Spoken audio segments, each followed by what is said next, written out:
Welcome children. Let's start with asexual reproduction.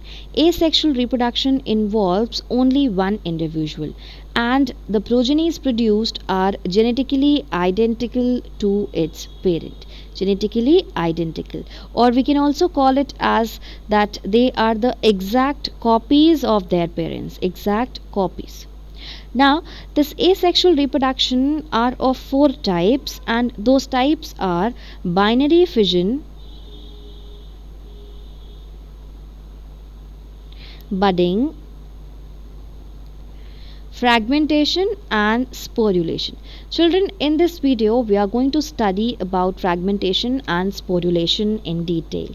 So let us quickly revise about binary fission and budding. In binary fission, a single cell gets divided into two daughter cells, and whereas in budding a small outgrowth develops at the around a structure, and this outgrowth then detaches from the parent and forms a new individual. Now children, if you want to study budding and binary fission in detail, you can go through the videos which are already uploaded.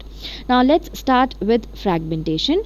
In fragmentation, the filament may break into two or more fragments, and each fragment is capable of forming a new individual. So we can study the fragmentation process in an algae called Spirogyra.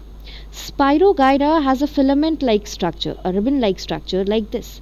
Now, if this filament gets break down into fragments, suppose 1, 2, 3 and 4. 4 fragments are formed, then each fragment is capable of forming a new individual. So this is the process of asexual reproduction of fragmentation. You can observe this process in this diagram also. This is a filament like algae called as Spirogyra, and it is divided into 3 fragments, and each fragment is forming a new Spirogyra, a new filament of Spirogyra.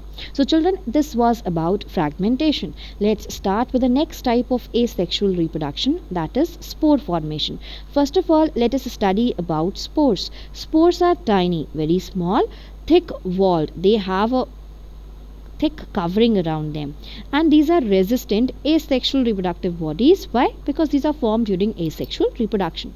Now these spores are produced during unfavorable conditions, means the conditions in which an organism is unable to survive. Means there's a stressful condition. So these spores develop in a structure called as sporangium.